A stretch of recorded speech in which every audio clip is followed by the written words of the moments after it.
Et si l'Imperium avait trouvé les Tao avant qu'ils ne regardent vers les étoiles?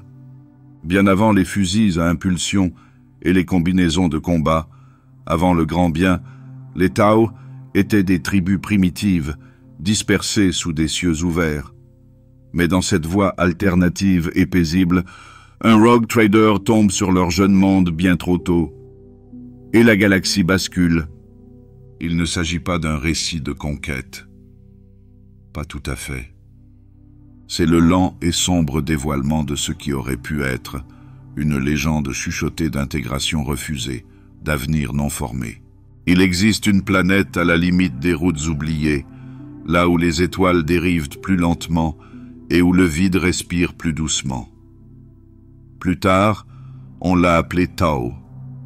Mais lorsqu'on l'a vu pour la première fois, ce n'était qu'une note dans le journal de bord d'un vieux vaisseau, des coordonnées à côté d'un murmure silencieux. Le ciel était large et bleu. Pas le ciel meurtri et couvert de suie des monts de ruches, mais quelque chose de plus propre. Les nuages se déplaçaient sans but précis. Les vents soupiraient à travers d'interminables plaines d'herbes blanchies par le soleil.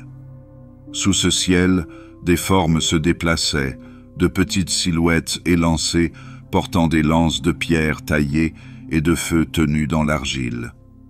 Ils vivaient en groupe près des rivières qui scintillaient d'argent à l'aube, leurs maisons n'étant guère plus que des abris en forme de dôme faits de peau et d'os. Depuis l'orbite, ils ressemblaient à la paix. Et cela, plus que toute autre chose, le qualifiait d'extraterrestre. Le vaisseau d'un commerçant malhonnête, vieilli et oublié par la plupart des gens, était venu chercher des ressources, peut-être une récupération. Au lieu de cela, il a trouvé la vie. Non pas dans des essaims monstrueux ou une faune prédatrice, mais dans des chansons chantées aux lunes et des motifs gravés dans la poussière. Le rapport était maigre. Une seule capture d'image. Des silhouettes à la peau bleue dansant à la lueur des torches. Il est revenu lentement, en passant par des balises commerciales, des stations oubliées. Et comme toute chose curieuse, il a fini par être lu par quelqu'un qui n'était pas censé le lire. Un message silencieux est parvenu à l'administratum. Tao avait de la vie. Intelligente peut-être, non réclamée. Un monde qui n'a pas encore été touché par la lumière de l'empereur. Aucune alarme n'a été déclenchée. Aucune bannière ne fut déployée. Mais la grande machine de l'Imperium tourna légèrement dans sa course, comme si un vaisseau s'était déplacé d'un degré dans le vide. Le processus avait commencé. Pourtant, sur Tao, il ne savait rien de tout cela. Ni les chasseurs qui s'agenouillaient en silence au passage de leur proie, ni les femmes sages qui écoutaient le vent et traçaient ses humeurs dans le sable. Ils observaient leurs étoiles comme des ancêtres, sans jamais savoir qu'elles avaient déjà été vues. Une nuit, une ombre est tombée. Pas de tonnerre, pas d'arrivée, juste une forme sombre contre la lune, glissant silencieusement comme un dieu qui ne sait pas s'il veut être connu. Il n'a laissé aucune ruine, aucune proclamation, juste des empreintes de pas gravées faiblement dans la pierre, bien plus grandes que celles de n'importe quel Tao. Les tribus les ont trouvées. Elles chuchotèrent autour des empreintes, ne sachant pas si elles représentaient un danger ou un présage. Certains commencèrent à marquer le ciel de cendres, avertissant les autres de ne pas regarder trop longtemps vers le haut. Pourtant, le monde continue. Les enfants couraient dans les hautes herbes, ignorant que leurs chants étaient désormais enregistrés par de lointains augures. Les marchands troquaient du poisson contre des étoffes tissées, tandis que leurs ombres s'étiraient vers l'horizon, plus longtemps qu'elles ne l'étaient auparavant, mais personne n'en faisait la remarque. Ce n'était pas dans leurs habitudes d'exprimer leur malaise. Ailleurs, à travers les étoiles, des voix débattent. Un monde avec du potentiel, mais sans défense, insensible au chaos, exempt de tempêtes de distorsion, une ardoise vierge. Certains suggéraient l'éradication, ce serait plus sûr. D'autres ont proposé l'élévation, la servitude, la catégorisation. Des données ont été recueillies, puis d'autres.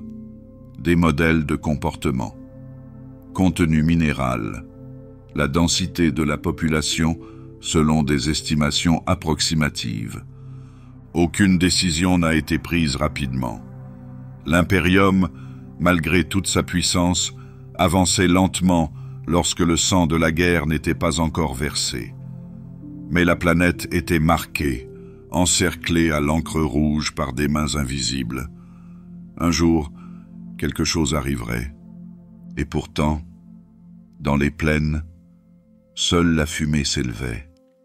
Des volutes de feux de cuisine, des traînées d'encens, des panaches qui transmettaient des messages d'une colline à l'autre, des couleurs et des boucles qui signifiaient la récolte, le danger, le mariage.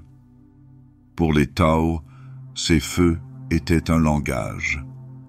Pour les observateurs éloignés, il s'agit de preuves. Au crépuscule, une grande chasse s'engage. Les lances sont taillées dans la pierre, les corps sont peints au charbon de bois et à l'ocre. La proie était rapide, mais les chasseurs plus rapides. Ils se déplaçaient en silence, non pas avec la discipline des soldats, mais avec la compréhension du souffle et de la terre. Loin au-dessus, les lentilles se focalisent. Une femme âgée se tenait au bord d'une colline, les cheveux tressés avec de la mousse séchée. Elle tenait un tesson d'argile vers le ciel, murmurant aux étoiles. Peut-être le sentit-elle, un changement dans l'air, un silence derrière le vent. Peut-être pas. Ce qui compte, c'est qu'elle ait levé les yeux. À cet instant, deux yeux se sont croisés à une distance impossible à franchir. La chair et le capteur, l'émerveillement et l'analyse. Et aucun des deux n'a cligné des yeux. La nuit est venue lentement. Le soleil tomba derrière les montagnes, colorant l'horizon d'un or sourd. Les feux furent rallumés et les chants revinrent. Ce n'étaient pas des chants de gloire. C'étaient des berceuses, des fragments de mémoire transmis de l'aîné à l'enfant, destinés à être oubliés lentement, en paix. Au-dessus, un signal a été envoyé. Le premier rapport est déposé. La désignation encodée. Tao, habitable, primitif, en observation. En bas, un enfant tend la main vers une luciole en riant doucement, sans savoir que les étoiles ont commencé à l'écouter. Il n'y a pas eu d'invasion, pas de contact, pas encore. Seul le silence. Et la fumée s'enroule vers un ciel qui n'appartient plus qu'à eux.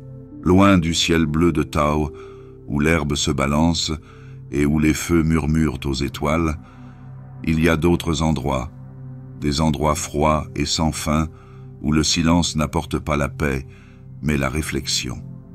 Dans les vastes archives de l'administratum, un rapport défilait sur les écrans des cogitateurs, simple, stérile et sans prétention. Un monde, une classification mineure, une anomalie notée, une vie pré-industrielle sensible détectée. Sous cette ligne, des colonnes de données se déployaient sans fioriture. Pas d'émotion, pas d'urgence, juste des mesures, des coordonnées, estimation de la population, analyse atmosphérique. Pourtant, même un tel écho ne pouvait rester inaperçu. Une demande a été déposée, puis une réponse, puis un silence, Puis, une autre demande, avec plus d'insistance. Le schéma était ancien, mécanique, comme un tonnerre lointain roulant sur des plaines vides. Tau a été vu. Il fallait maintenant le juger. Non pas par ceux qui respirent de l'air ou sentent la terre entre leurs doigts, mais par ceux dont les mains déplacent des stylos et non des lames. Dans une salle voûtée sous le ciel gris de Terra, la Lex Imperialis s'agitait. Les hauts adeptes ne se réunissaient pas. Ils le faisaient rarement, mais leurs mandataires parlaient, leurs scribes chuchotaient et leurs serviteurs enregistraient. La question était simple. Que faire? L'exterminatus a toujours été sur la table. Il s'y attardait comme une ombre projetée par la doctrine elle-même. Un monde avec des sensitifs non conformes, non bénis par le credo impérial, non façonnés par la lumière du Dieu empereur. Un tel endroit était, par définition, un risque. Même si la menace n'était pas immédiate, le potentiel était suffisant. Et les précédents sont clairs. Pourtant, la voix du Mechanicus offrait une perspective plus calme. Les mages avaient examiné les scans préliminaires. De modestes outils, certes, mais curieux. Des lames de pierre aiguisées avec une symétrie peu naturelle. Des établissements alignés sur les vents saisonniers. Des schémas trop précis pour être ignorés. Il y avait une structure. Il ne s'agissait pas de renseignements, pas sous la forme que l'Imperium comprenait, mais c'était suffisant pour hésiter. Dans les chambres de Mars, des personnages vêtus de rouge murmuraient des hymnes binaires. Tau n'a pas encore été touché par la corruption Warp. Ses marqueurs biologiques étaient intacts. Aucun signe de Psykers, aucune aberration génétique. Dans une galaxie où l'horreur fleurit dans chaque ombre, ce seul fait était remarquable. Certains ont suggéré la surveillance, d'autres préconisent l'intervention. Une occupation limitée, des protocoles de conformité standards, commencer les essais, mesurer l'obéissance, introduire l'iconographie. D'autres encore n'étaient pas d'accord. Il y a toujours eu des gens qui préféraient brûler plutôt qu'enseigner. Il n'y a pas eu de décret unique. Au lieu de cela, un processus s'est mis en place. Un processus détaché, guidé par la froide impartialité de la doctrine impériale. Le genre de processus qui ne laisse pas d'empreinte, mais seulement des résultats. Les ordres furent rédigés, non pas sous forme de déclaration, mais sous forme de notes discrètes, dans des missives cryptées par Vox. Un détachement du Mechanicus serait envoyé, accompagné d'observateurs de l'ecclésiarchie. Pas de bannière, pas de présence visible, juste des lentilles, des réseaux ospex et le bruissement du parchemin enregistrant chaque mouvement. Ailleurs, un employé a ajusté un horaire. Un navire a été réacheminé. Des fournitures sont réquisitionnées, inhibiteurs de code-barre, protocole de quarantaine, indexeur cognitif. Rien de ce qui s'est passé n'a semblé monumental. Il n'y a rien qui ressemble à un tournant de l'histoire. Et pourtant, c'était le cas. Pendant ce temps, sur Tau, aucun changement n'est intervenu. Les tribus continuaient leur danse. Les chasseurs se levaient avant l'aube. Les anciens racontaient des histoires pour apaiser les jeunes esprits. Ils ne savaient pas que leur monde était devenu une question débattue dans des tours bien au-delà de leur portée. Dans les couloirs du Navis Nobilité, l'idée de tracer une voie stable vers Tau a été brièvement discutée, puis rapidement abandonnée. Les anomalies de distorsion près du golfe de Damoclès rendaient les itinéraires stables peu fiables. Pourtant, le Mechanicus allait tenter l'expérience. Si ce n'est pas avec la distorsion, alors avec de la patience. Le temps est une ressource qu'ils connaissent bien. Pour certains, ce retard a été une grâce. Pour d'autres, une erreur. L'Adeptus Ministorum a passé en revue les données culturelles extraites des quelques enregistrements d'images qui ont survécu. Pas de sanctuaire, pas de culte à l'empereur, aucun signe de monothéisme, même primitif. Un vide là où la foi devrait fleurir. Ils ont marqué le monde comme étant spirituellement stérile. Un prélat a suggéré de déployer les missionnaires sous une garde blindée. Un autre a proposé de tirer depuis l'orbite en invoquant le risque de contamination idéologique. La plupart n'ont rien dit, se contentant d'évoquer les résultats de rencontres similaires antérieures qui ont été archivées. En dehors des canaux officiels, d'autres voix se sont fait entendre. Un jeune adepte, qui n'a pas encore revêtu la totalité de sa robe, a écrit une petite note dans son registre privé. Il chante pour les étoiles. Elle ne sera pas lue avant des siècles, mais elle restera. Le processus se poursuit, sans hâte, détaché, pas cruel, juste indifférent. Et à travers ces conversations, cette paperasse, cette marée d'encre et de fer, une décision a commencé à prendre forme. Non pas un ordre crié du haut des remparts, mais une voie tracée dans le silence. Tao ne voulait pas être laissé seul, pas encore colonisé, pas encore gouverné, mais marqué, comme une page dont le coin est plié et qui attend le retour du lecteur. Loin de ses décisions, le monde tourne lentement. Les vents s'engouffrent dans les canyons. La pluie tombait en nappes chaudes, détrempant un sol qui ne connaissait rien de la conquête. Dans la nuit, la fumée s'élevait à nouveau, douce spirale dérivant vers le ciel. Et bien que personne ne l'ait vue, quelque part au fond des coffres de l'administratum, une seule copie du nom d'un monde a été classée, sous une désignation pas encore courante, mais qui fera bientôt écho. Tao. Le jugement n'a pas été annoncé, mais il avait commencé. Les premiers navires n'ont pas rugi. Ils ont plutôt effectué de longues descentes en chuchotant, voilés par la brume de l'aube et le bourdonnement des harmoniques de chant. Aucune bannière n'a été déployée. Pas de tambour de guerre. Seulement des trains d'atterrissage silencieux qui s'enfoncent dans un sol inconnu. Les Tao observent derrière les crêtes de pierre et les collines couvertes d'herbe. Ils virent d'abord des ailes de feu, des halos de lumière, des formes débarquant dans des armures comme des exoquilles étincelantes. Des hommes de fer, enveloppés d'un bruit haletant. Certaines tribus tombèrent à genoux, d'autres courent. Quelques-unes brandirent des armes rudimentaires, leur bravoure étant fragile mais réelle. Parmi eux, les Tech adeptes, silhouettes encapuchonnées, traînant des méchadendrites et des écrans de données. Ils ne parlaient pas en paroles, mais en litanie, entonnés par des machines aussi vieilles que la mémoire.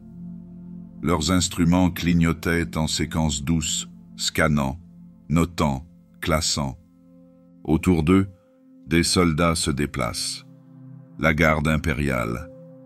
Pas des géants comme les anges de la mort, mais des visages sévères, en uniforme et exigeants.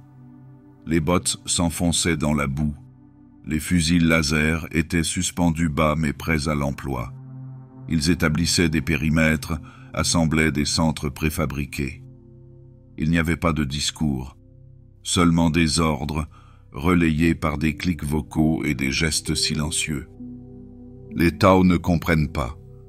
Comment le pourraient-ils? Ils ont vu des dieux, ou des monstres. Pour certains, les visiteurs étaient des esprits du ciel et des flammes, venus pour tester ou enseigner. Pour d'autres, ce sont des êtres maudits, marchant en silence, sans odeur ni âme. La confusion s'installe. puis la tension. Un garçon s'est approché d'un tech adepte, lui offrant une idole sculptée enveloppée de mousse. L'adepte la prit, l'étudia et la jeta dans la terre. Le garçon a été emmené. Rien de plus.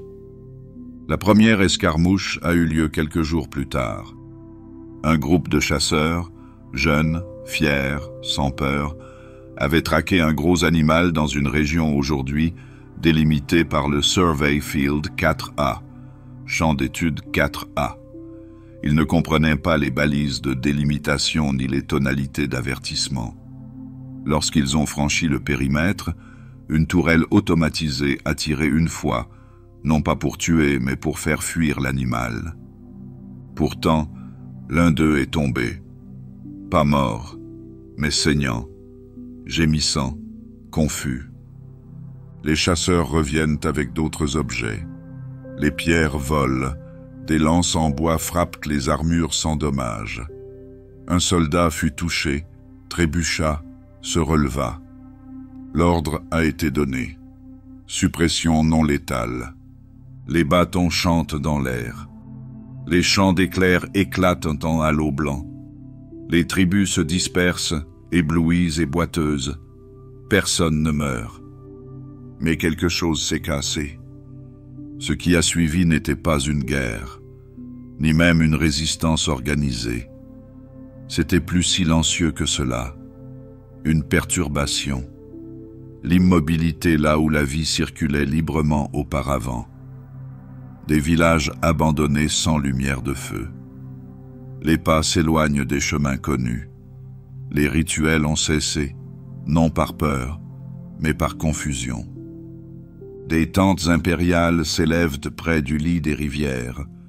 Des prêtres techniciens ont installé des pointes de données dans des pierres autrefois peintes de symboles saisonniers. Des créatures de chair et de logique ont cartographié les vents et les courbes des rivières. Aucune cérémonie n'a marqué leur arrivée. Aucune excuse n'accompagnait leur occupation. Les langues locales ont été intégralement saisies par des lexiques automatisés, puis stockées à des fins de comparaison linguistique. Aucune tentative n'a été faite pour les parler. Au dialogue s'est substituée l'observation. La garde impériale patrouillait à un rythme régulier, délimitant les régions par des secteurs numérotés. Les Tau, peu familiarisés avec la logique de ces lignes, s'aventurèrent dans les zones interdites. Certains furent emmenés pour être interrogés. Certains disparurent, d'autres revinrent, plus silencieux qu'avant.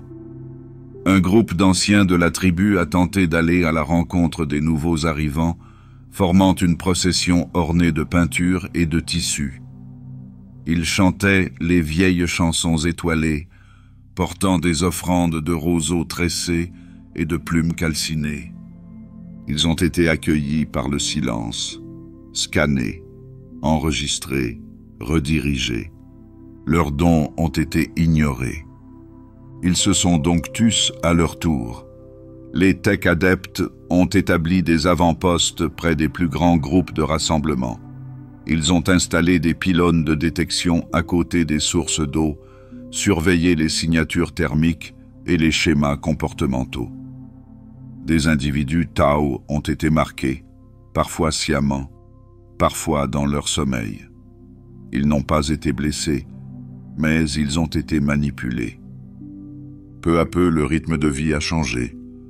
Des feux ont été allumés plus loin des rivières. Les chants s'adoucissent, puis s'arrêtent.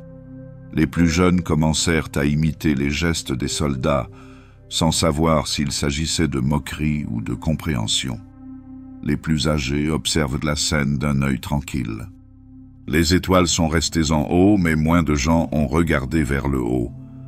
Un vent creux se déplaçait dans les plaines. Rien de nouveau, mais il se sentait différent, comme un souffle retenu. Le genre de silence qui n'est pas paisible, mais qui attend.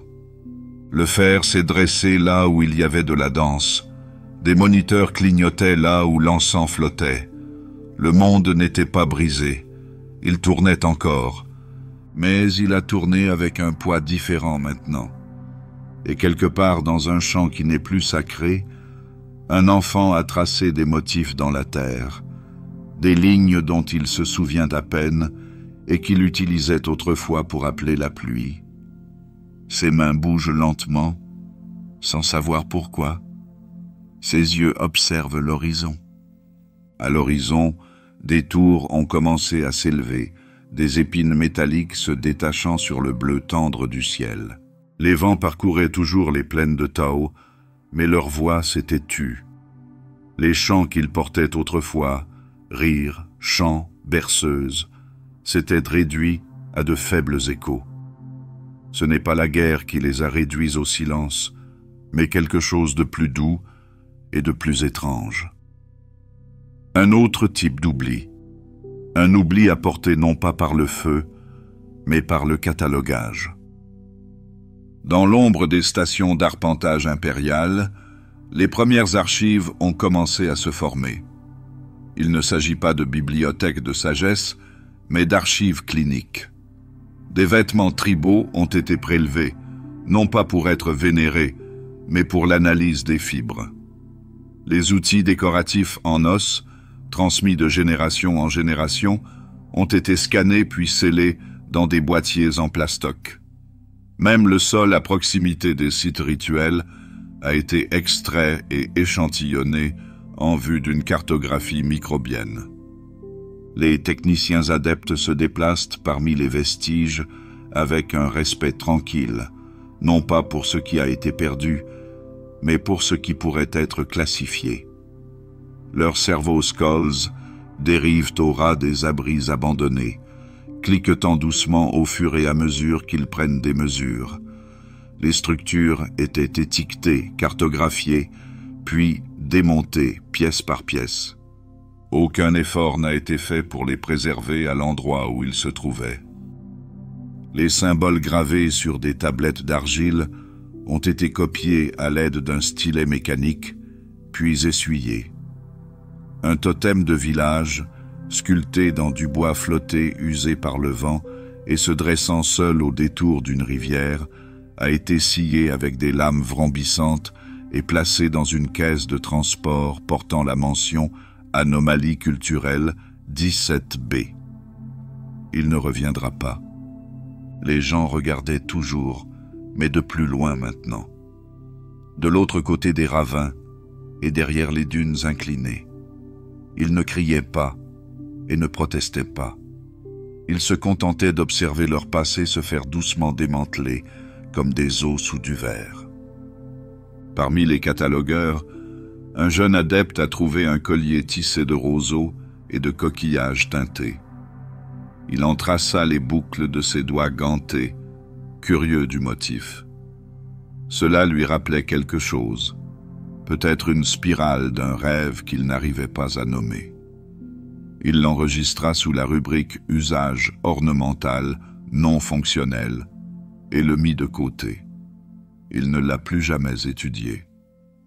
Ailleurs, un drone enregistreur tournoyait au-dessus d'un cairn de pierres lisses. Sous les pierres, des cendres. Sous les cendres, des fragments de noms murmurés seulement dans le sommeil. Le drone n'émet aucun son mais transmet des coordonnées. En 2 heures, le site a été nettoyé. Certains analystes impériaux ont rédigé de brefs résumés culturels.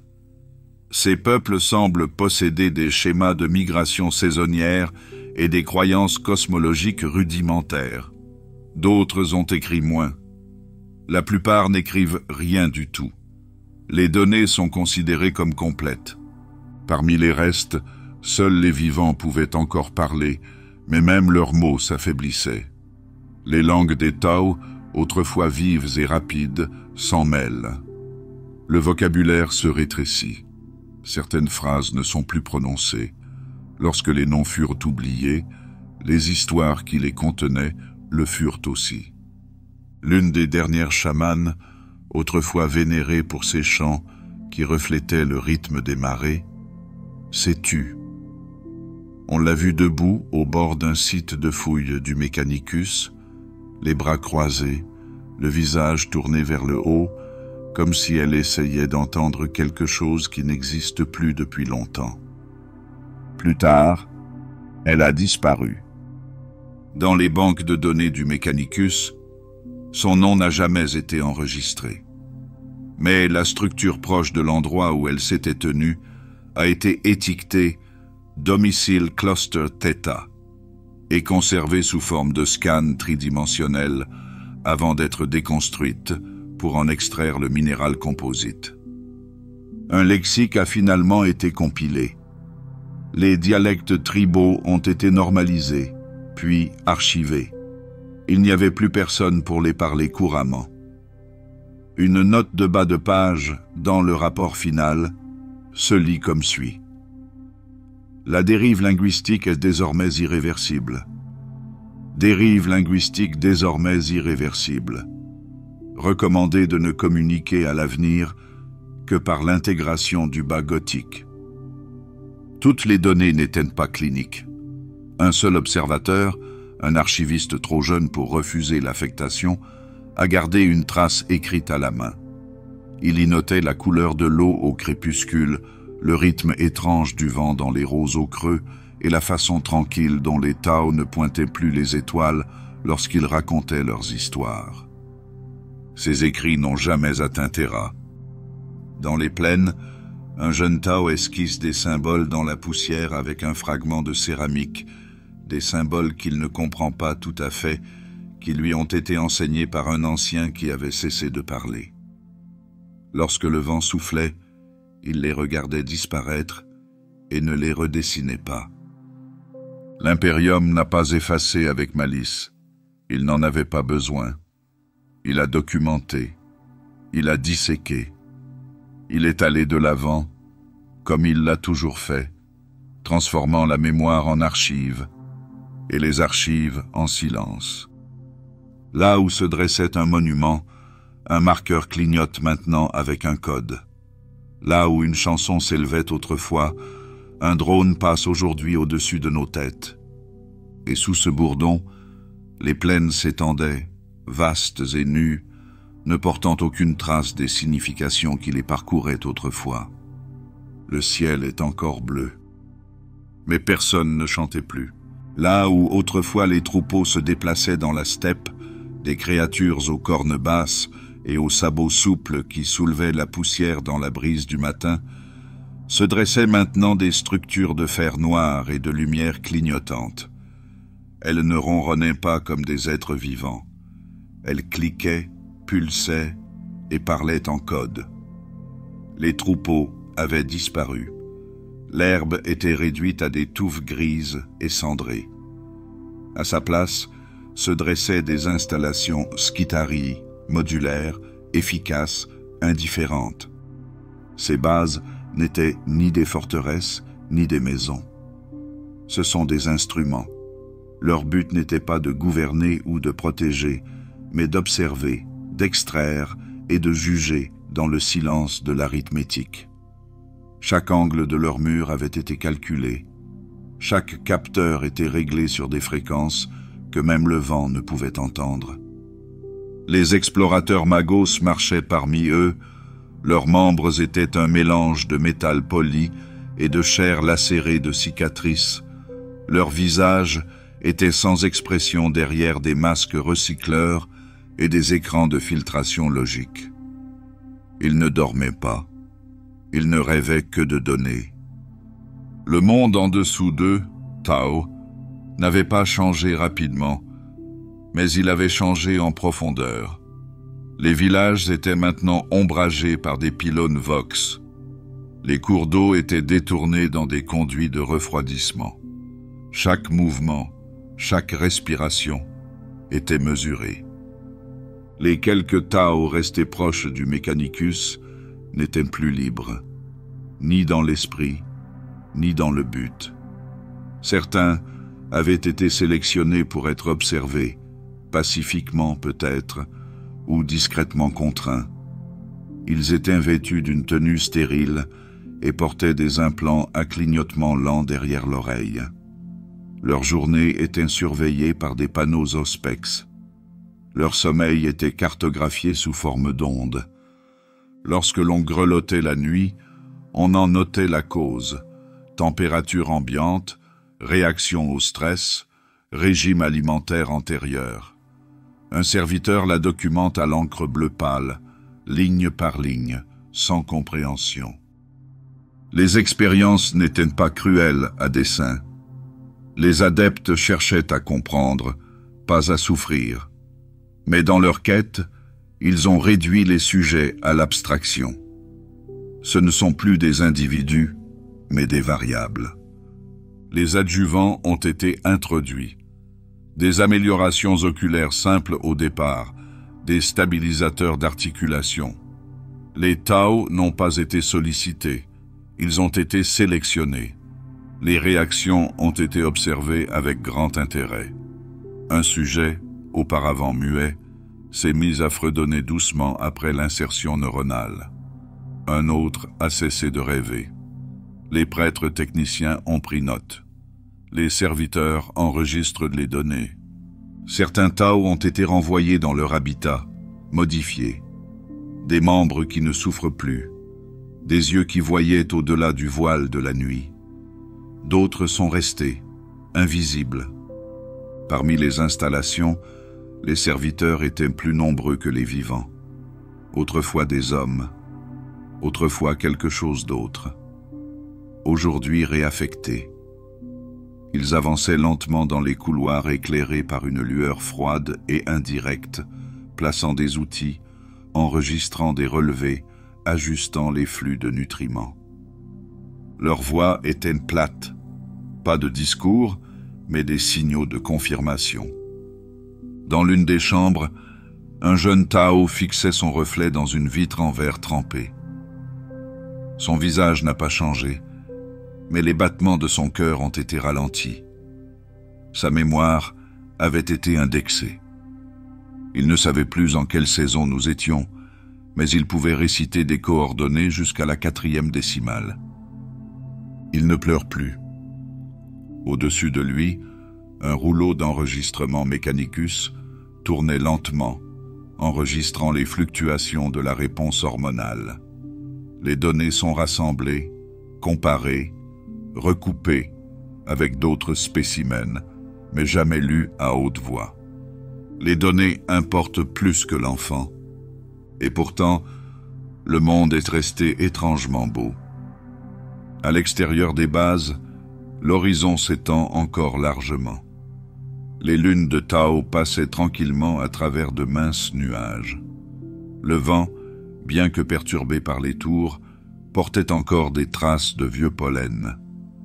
De faibles vestiges du passé flottaient dans l'air, sans qu'on s'en aperçoive. Une petite volée d'oiseaux, blancs comme l'os avec des queues violettes, tournoya au-dessus des avant-postes, puis disparut à l'ouest. Personne ne les a vus partir. À l'intérieur, les études se poursuivent. Un adepte a émis la théorie que les Tao possédaient une adaptation neurologique dormante, quelque chose de subtil, d'enfoui. Cela expliquait peut-être leur calme inhabituel sous l'effet de l'observation. Peut-être s'agissait-il simplement d'un malentendu. Il commença une nouvelle série de sondages. Le spécimen fut mis sous sédatif. Les données sont enregistrées. L'adepte ne ressentit rien. Pas de satisfaction, pas de regret. Seulement un mouvement vers l'avant. C'est ainsi que le travail s'est développé. Les anciennes structures ont été réaffectées. Les lieux où les Tao se réunissaient autrefois pour pleurer ou célébrer ont été transformés en dômes d'analyse. Le vent les traverse toujours, mais ils se heurtent au verre au lieu de chanter. Une relique préservée, un masque de cérémonie en écorce et en plume, a été placé derrière un bouclier de confinement et scanné dans 20 spectres. Une fois terminé, le masque a été rangé dans un tiroir marqué « Item 00451 », ornement ethnique non fonctionnel. Il n'a jamais été revu. Le Mechanicus n'a pas menti. Il ne détruisait pas par haine. Ils collectaient, examinaient, traitaient. Dans leur esprit, ils préservaient. Le passé, numérisé. Le présent, cartographié. L'avenir, ajusté. Mais ce qu'ils ont sauvé, ils l'ont souvent réduit au silence. Un jour, le plus jeune Tao de l'établissement s'arrêta pendant un test cognitif de routine. Il regarda au-delà de l'observateur, au-delà des lumières vacillantes, jusqu'à une plaque de pierre usée sur le sol. Sans parler, il traça une forme invisible dans l'air, quelque chose d'ancien, quelque chose dont il se souvenait. Puis il a repris le test. L'adepte en prend note. À l'extérieur, un vent léger murmurait à travers le treillis d'acier d'un réseau d'antennes et, bien au-delà, les étoiles restaient en place, observant, silencieuses, inchangées.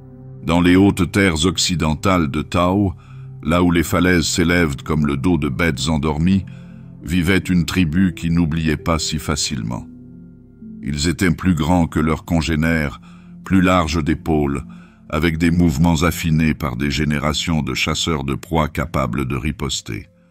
Leurs visages portaient les cicatrices non pas de la cérémonie, mais de la survie. Ils ont vu le ciel s'assombrir avec les machines. Ils avaient vu les autres s'agenouiller, se disperser ou disparaître. Mais ils n'ont pas plié. L'impérium les a qualifiés d'anormaux. Ils ne fuirent pas les avant-postes et n'acceptèrent pas les cadeaux de céréales retraitées ou de tissus synthétiques. Au lieu de cela, ils restèrent là où ils avaient toujours été, aux abords des plateaux, leurs feux de signalisation brûlant régulièrement, moins comme un avertissement, plus comme un défi. Au début, les forces impériales les ont traités comme n'importe quel autre groupe. Un détachement de reconnaissance a pris contact, guidé par les instructions d'Ospex et de l'ex-Kant. Ils se sont approchés sans agressivité. Une démonstration de force peut-être, mais avec retenue. La réponse n'est pas venue en parole, mais en pierre. Une arme de jet, d'apparence primitive, a transpercé le boîtier du recycleur d'un soldat. Pas de mort, juste une déclaration. L'unité se retire. L'incident a été enregistré. Le lieu a été signalé pour réévaluation. Plus tard, une autre équipe revint, cette fois accompagnée d'un psy-calibrateur du Mechanicus. La tribu avait fortifié son campement, des murs rudimentaires de pierres empilées et d'épines parsemées d'éclats d'obsidienne.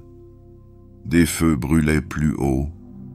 Des guetteurs se tenaient sur les crêtes, immobiles. Pourtant, aucun dialogue n'a pu être établi.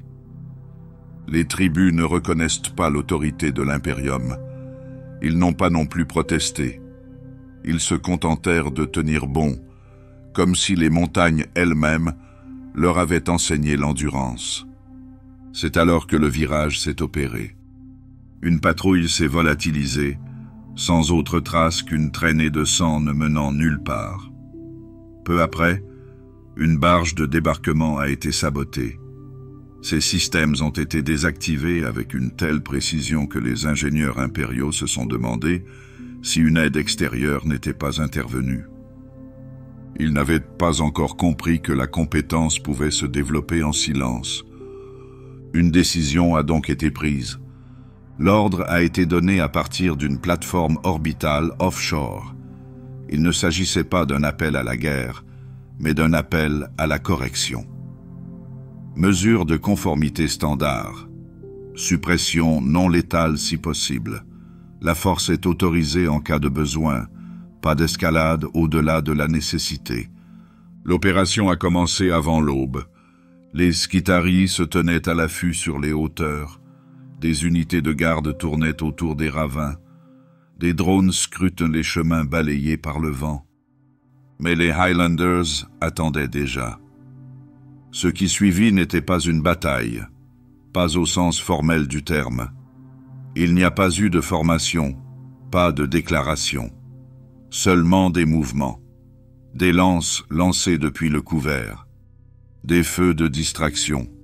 Des pièges de pierre cachés dans l'herbe. Les tirs de laser illuminent la brume. Des voix crépitaient sur les lignes Vox.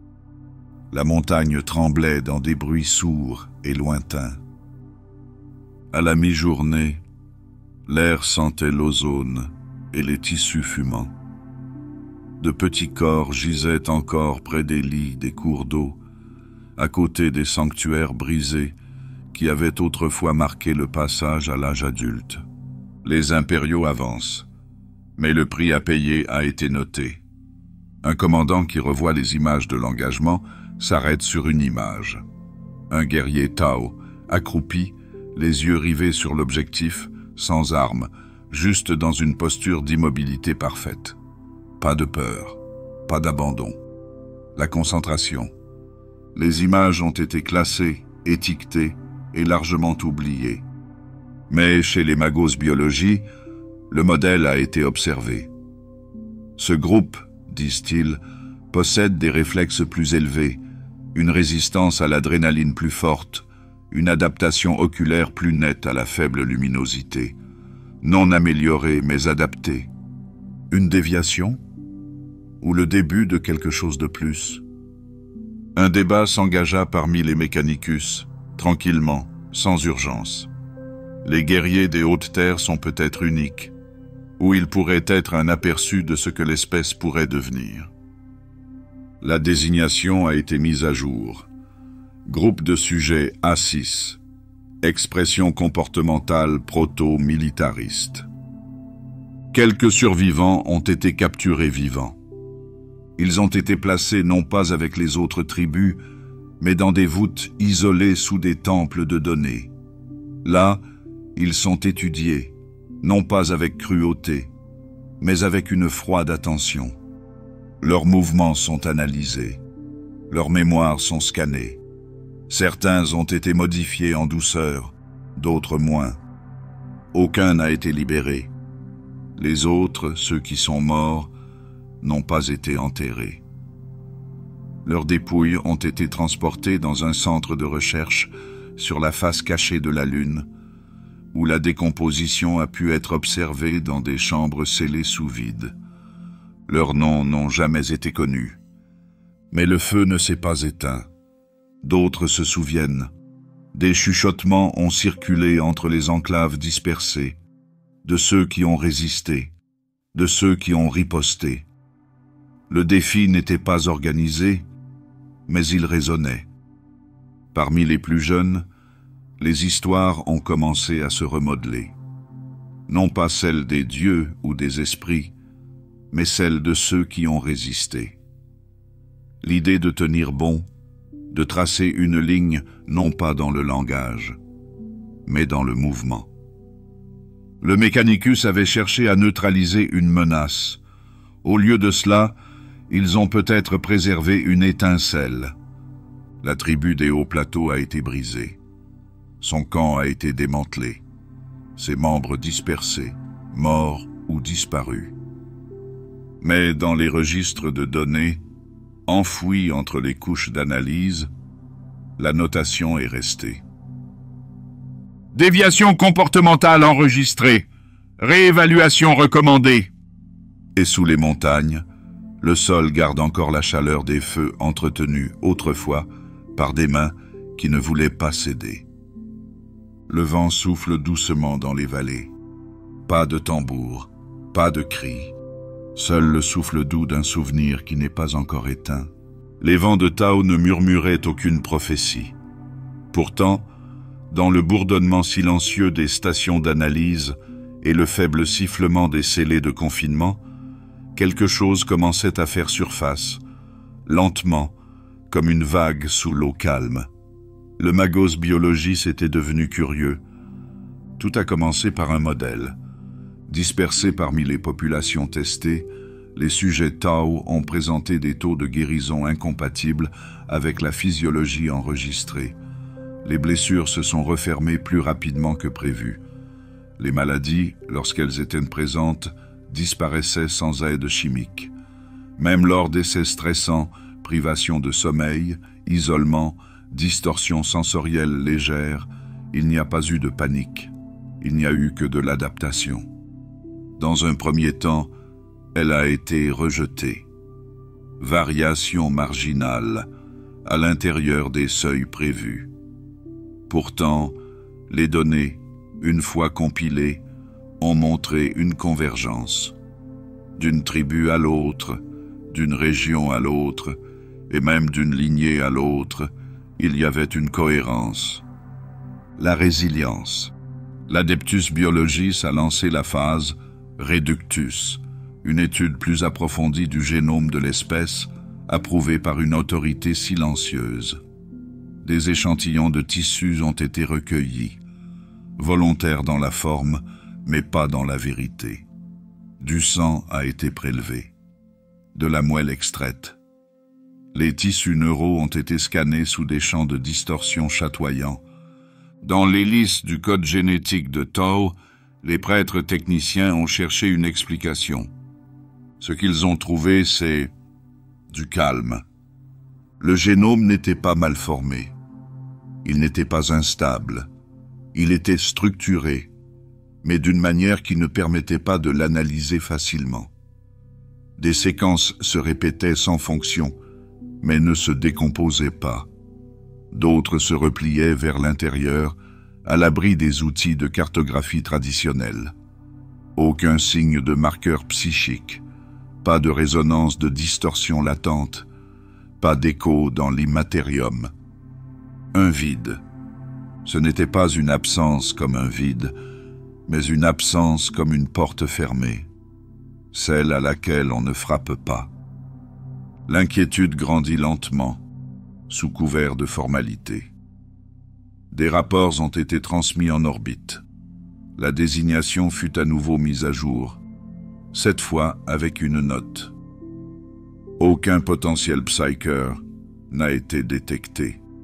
Espèce génétiquement stable, suggère une observation à long terme. Pourtant, le silence lui-même était troublant. Toutes les races connues dotées d'une capacité sensible portaient une trace, aussi ténue soit-elle, du reflet de la distorsion. Même un potentiel de bas niveau, des lueurs résiduelles. Mais pas les Tau. Lorsqu'ils ont été testés avec des sondes psy calibrées pour détecter même le scintillement le plus latent, les sujets sont restés inertes. Lorsqu'ils ont été exposés à de légers champs de distorsion, ils n'ont pas réagi. L'un d'entre eux a bâillé. Un autre s'est endormi. Au début, les biologistes ont appelé cela une curiosité. Plus tard, une déviation. Enfin, une préoccupation. Non pas parce que les Tau étaient dangereux, mais parce qu'ils étaient séparés. La séparation a suggéré une conception. Quelques-uns ont murmuré le mot à haute voix au fond des chambres blindées. Ingénierie, pas par les humains, pas par la main de l'empereur, mais peut-être par quelque chose de plus ancien, ou quelque chose de prudent. Et puis, l'anomalie.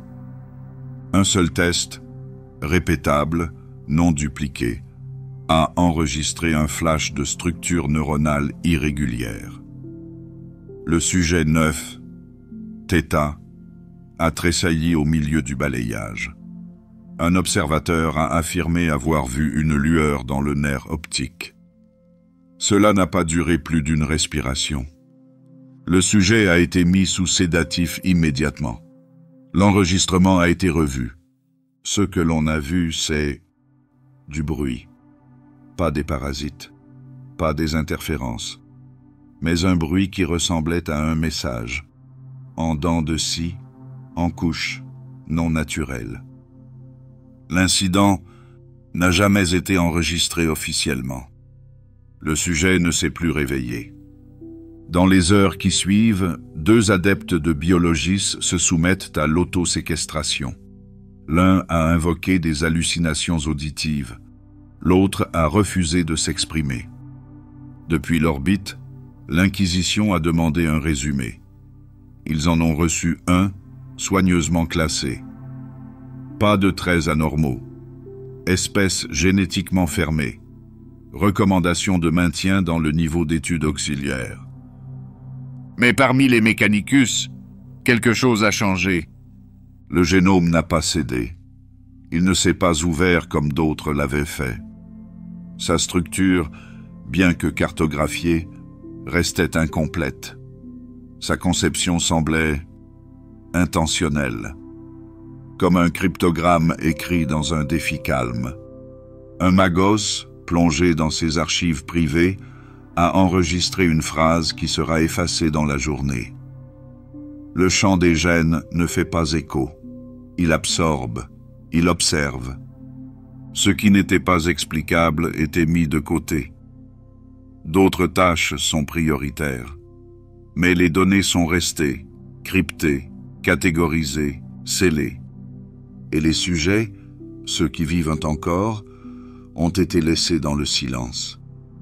Dans leur quartier d'attente, les Tao ne se sont pas débattus.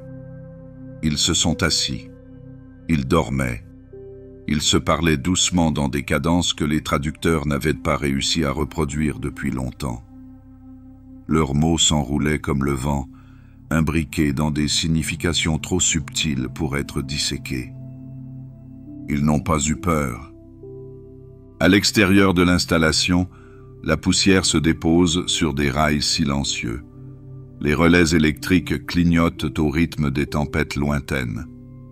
Et dans l'un des nombreux coffres scellés, un échantillon préservé du cortex du sujet 9θ pulsait faiblement, longtemps après que les moniteurs l'eurent déclaré inerte. Le génome Tao n'avait pas parlé. Il n'avait pas crié. Il avait tout simplement refusé de faire écho. Et dans ce silence, quelque chose attendait. Quelque chose qui n'est pas né de la chaîne, qui n'a pas été modelé par les étoiles, mais qui a été sculpté à partir de la séparation. L'air des laboratoires inférieurs s'est refroidi avec le temps. Certains ont affirmé que cela était dû à une dérive de l'étalonnage. D'autres n'ont rien dit du tout. Le ciel de Tao est resté calme. Pas de comète de changement. Pas d'étoile directrice. Seulement la lente dérive des nuages sur un monde qui se mouvait désormais sous un rythme étranger. Chez les Tao, quelque chose d'essentiel n'est jamais venu. Il n'y avait pas d'hétéro, pas de présence apaisante, pas d'esprit directeur pour unifier, pas de voix pour calmer le bruit qui montait. Dans cette version de l'histoire, leur arrivée n'a jamais eu lieu. L'étincelle qui aurait dû les attirer vers l'avant avait été étouffée.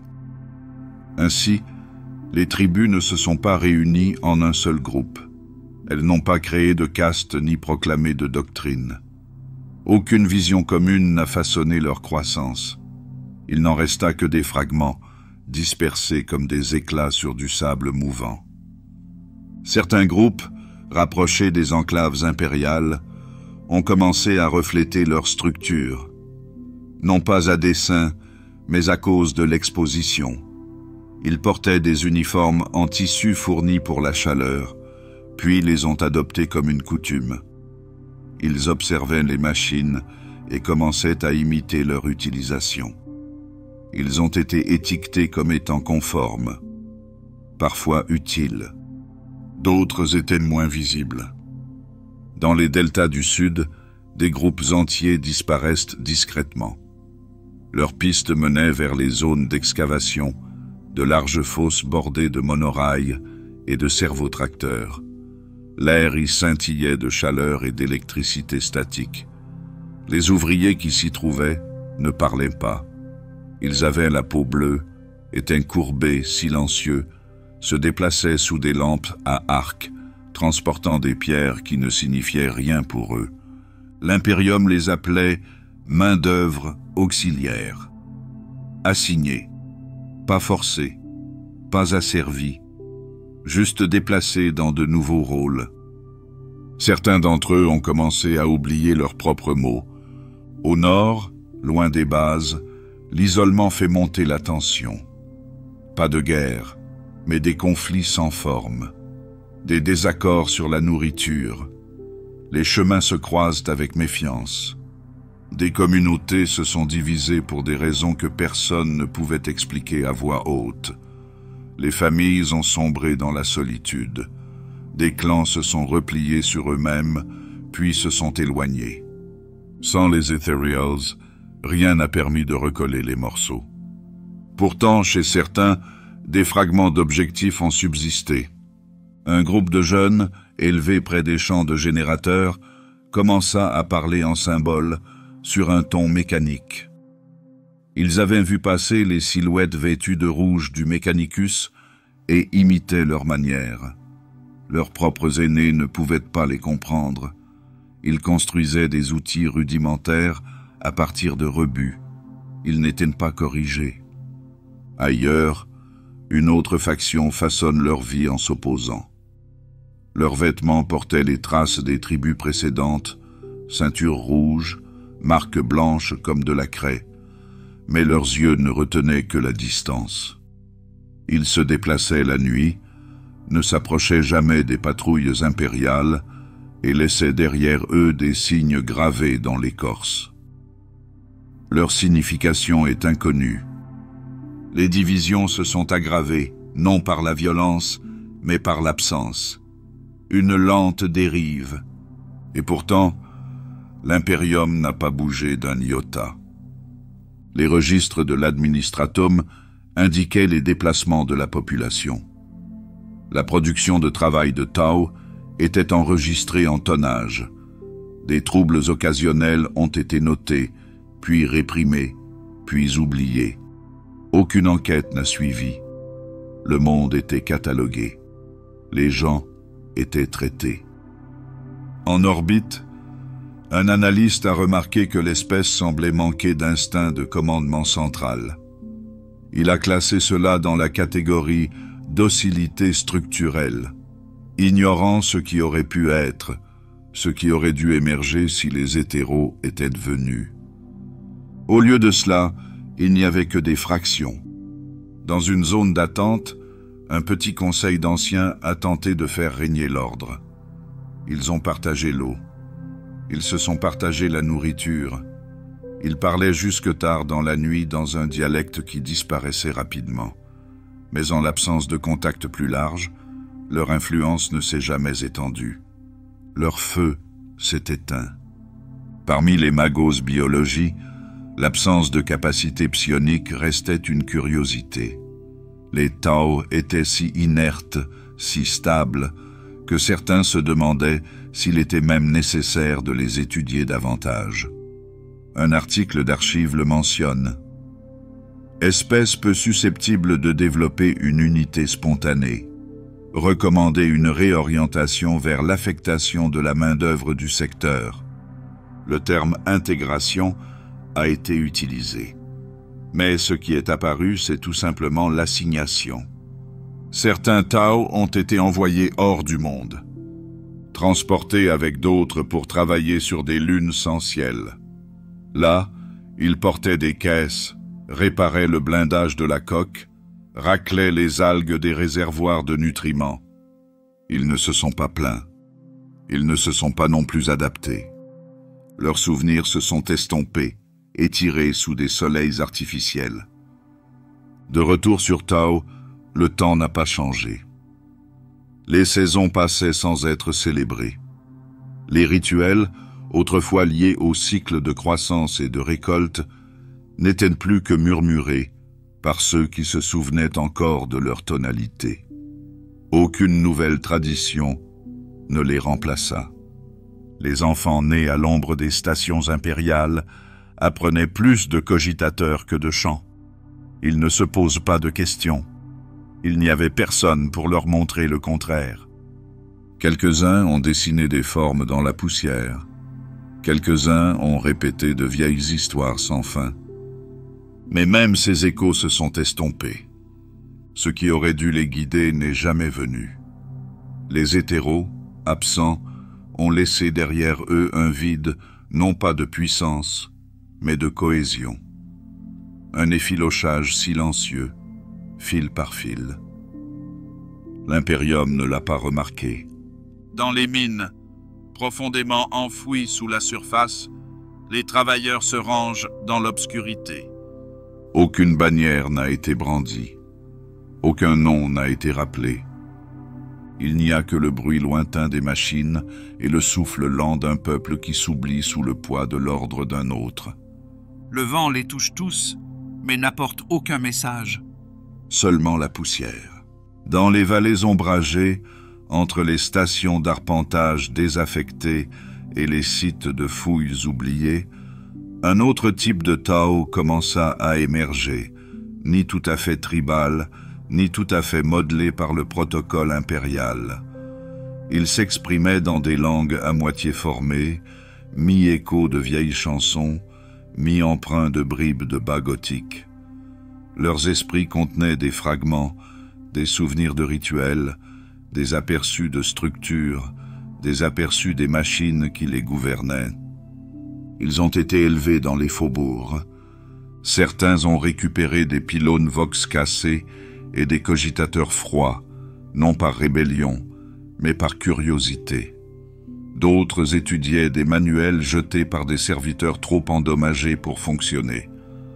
Des diagrammes de choses qu'ils n'avaient jamais vues, des instructions pour des rôles qu'ils n'étaient pas censés remplir. Parmi ces petits groupes, vagabonds, travailleurs, orphelins, une question commence à se répandre. Elle passait silencieusement, comme une mélodie fredonnée sans origine. Pourquoi faut-il qu'il en soit ainsi? Pas à haute voix, pas encore.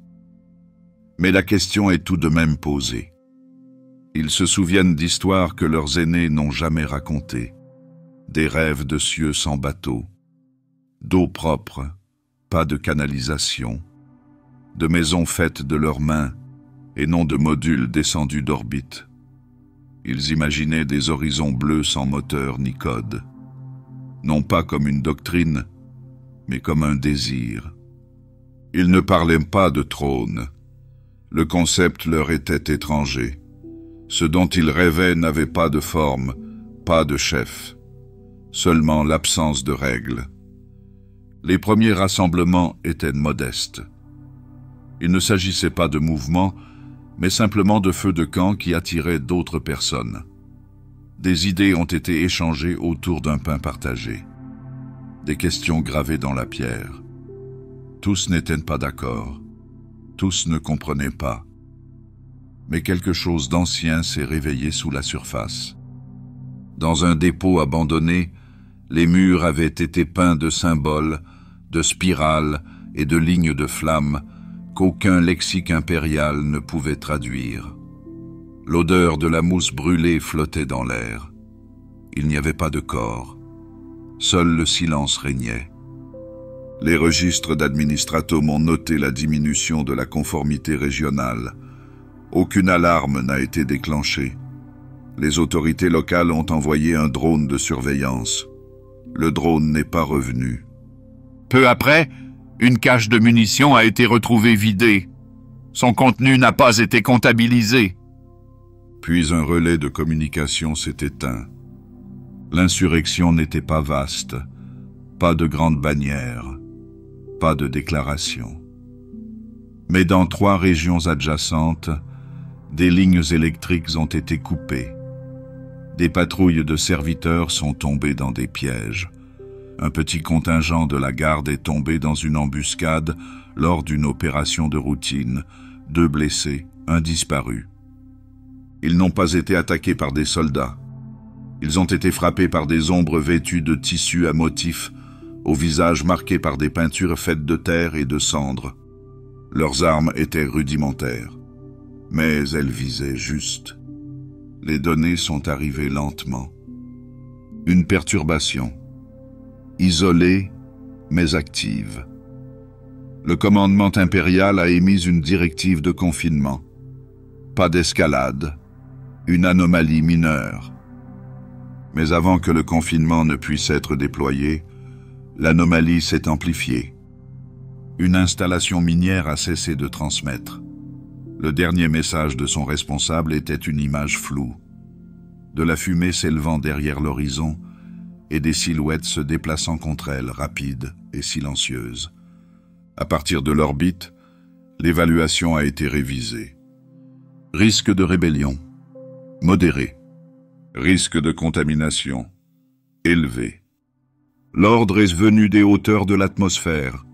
Un vieil ordre, inscrit depuis longtemps dans la politique, jamais prononcé avec fierté.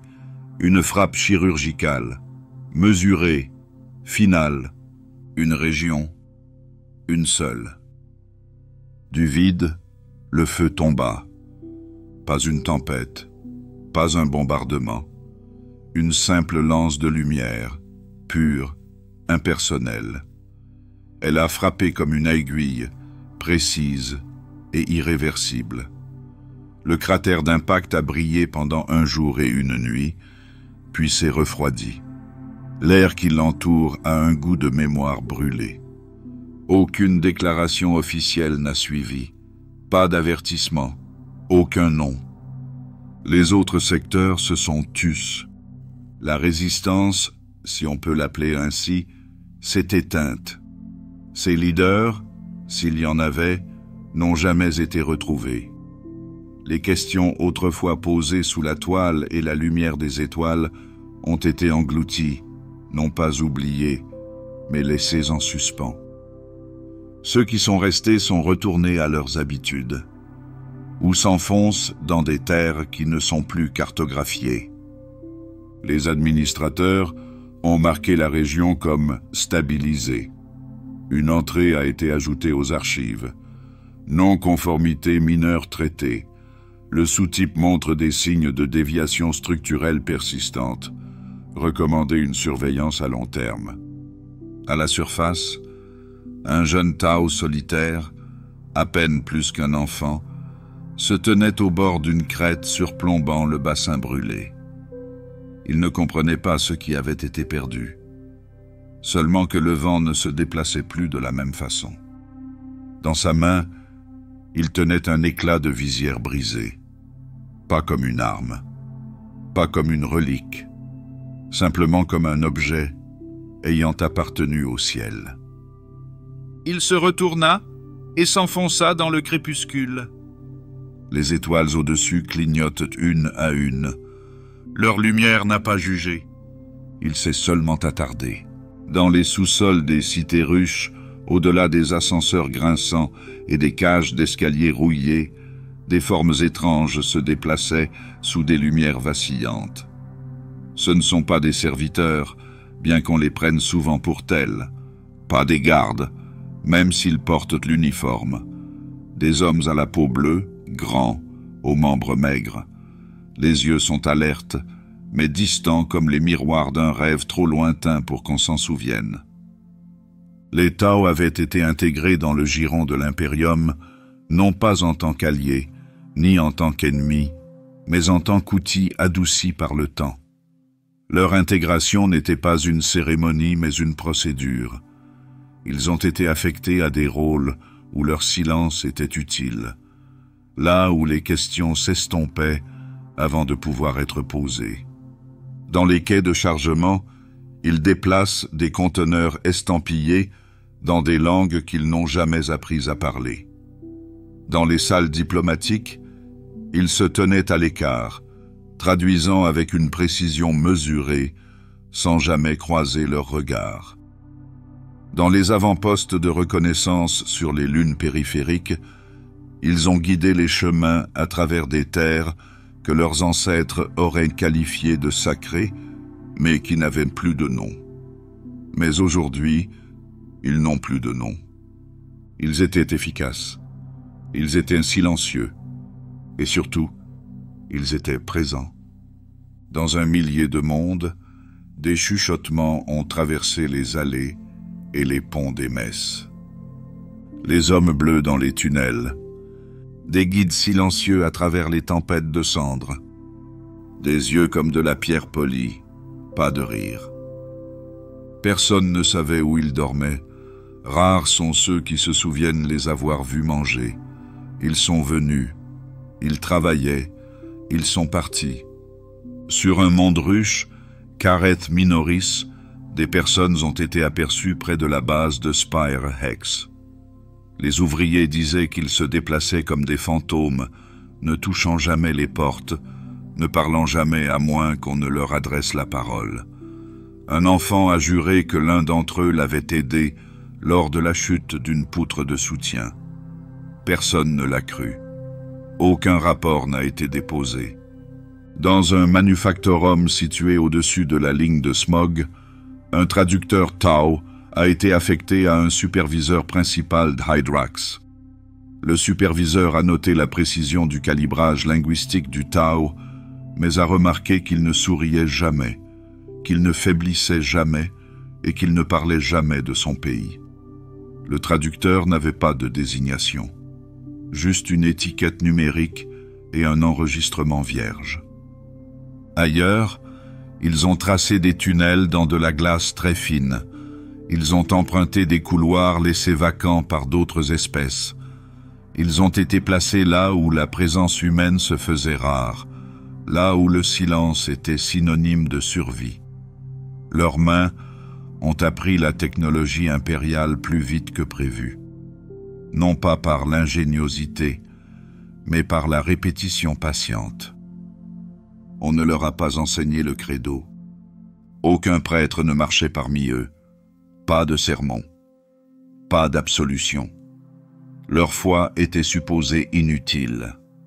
Dans les profondeurs de l'Imperium, où la lumière de Terra n'est qu'une étoile parmi d'autres, ils font partie de l'arrière-plan. Une présence tolérée, utilisée, oubliée dès qu'ils quittaient une pièce. Mais ils sont restés. Dans le couloir d'une chapelle d'une station vide, un Aquila était suspendu à des chaînes. En dessous, un Tau balayait le sol en faisant des boucles. Il s'arrêta, leva les yeux, ni avec révérence, ni avec défi. Juste une observation. Puis il reprit. Certains les appelaient des ombres, d'autres les appelaient des fantômes. D'autres ne leur donnaient aucun nom. Dans les archives du Departamento Munitorum, les auxiliaires Tau sont répertoriés sous la rubrique « Ressources opérationnelles non humaines ». Leurs dossiers sont courts. Comportement, neutre. Efficacité, modéré. Risque, négligeable. Note, aucun incident n'a été rapporté. Conforme, fiable. Un rapport ajoute, ne montre aucun signe de résistance culturelle, socialisation limitée, profil psychologique non concluant. Il n'a jamais été question de leurs rêves. Pourtant, dans une chambre silencieuse d'une station lunaire abandonnée, un serviteur s'est éteint au milieu de son quart de travail. Les journaux ne signalent aucune erreur, juste une redondance de l'alimentation.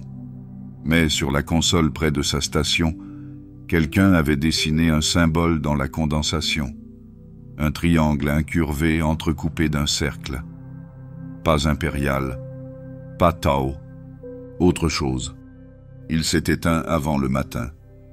Sur un autre monde, un vieil homme a juré avoir vu quelqu'un pleurer. Sous un dôme brisé par des débris orbitaux, il a trouvé une silhouette agenouillée, la tête basse, les mains ouvertes. Lorsqu'il revint, le sol était vide et il ne restait aucune trace de pas. Personne ne l'a cru. Ils sont encore moins nombreux à s'en préoccuper. Le Tau continue. Pas célébré, pas détesté. Je viens de le voir. Leurs visages, dépourvus d'expression, ont traversé des villes éclairées par une lumière mourante. Leurs noms, s'ils ont jamais été prononcés, se sont perdus dans des systèmes qui ne les ont jamais enregistrés.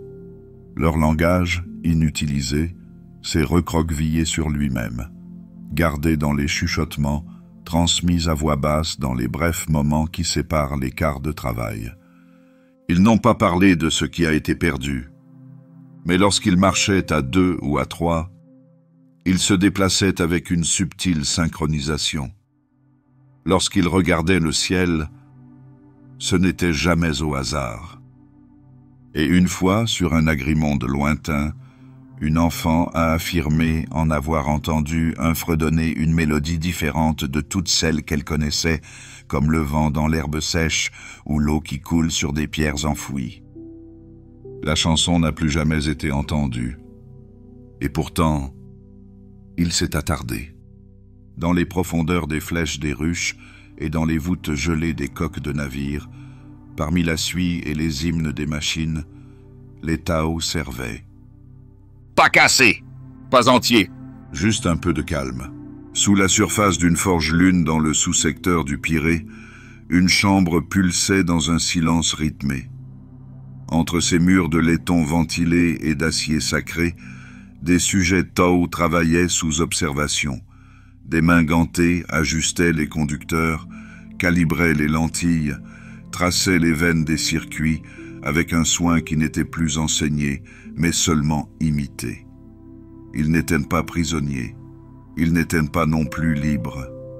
Leur élévation n'avait pas été annoncée, seulement assignée. Tirés de bassins d'emploi dispersés, sélectionnés pour leur calme et leurs aptitudes mécaniques, les Tao ici présents ont été amenés à participer à des expériences qui nécessitaient de la délicatesse.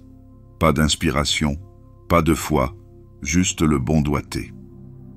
Le Mechanicus les appelait les auxiliaires à accès restreint. Mais parmi les échelons inférieurs, certains tech adeptes utilisaient un autre nom. Les projets pour animaux de compagnie. Quelques Tao ont reçu des outils. Non pas des armes, mais des instruments. Des cogitateurs miniaturisés, des plumes d'analyse, des microlates.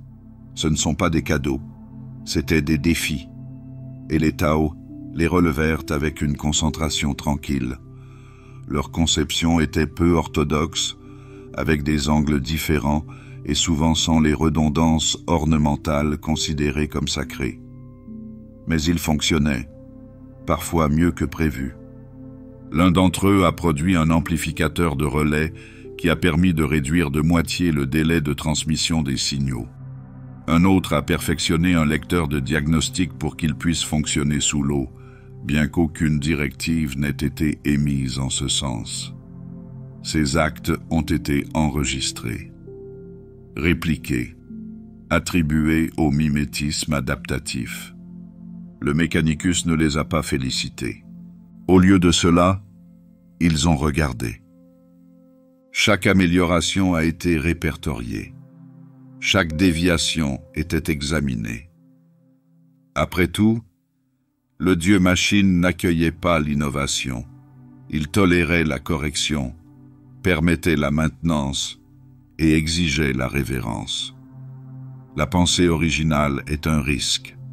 La créativité, si elle existe, doit être supervisée. Certains membres du clergé ont murmuré leur inquiétude, pas d'indignation, juste un sentiment de malaise. Si les Tao pouvaient fabriquer des objets sans prière, qu'est-ce que cela signifiait? Ils n'offraient pas d'encens avant l'activation. Ils n'ont pas entonné de litanie de lubrification ni psalmodié la séquence des sous-programmes. Ils se sont nettoyés les mains et ont travaillé. En silence. Pour y remédier, des rituels ont été mis en place. Chaque Tao était instruit des principes de l'omniscience, mais ils ne réagissaient pas aux symboles. Leurs yeux passaient sur les glyphes avec un désintérêt poli.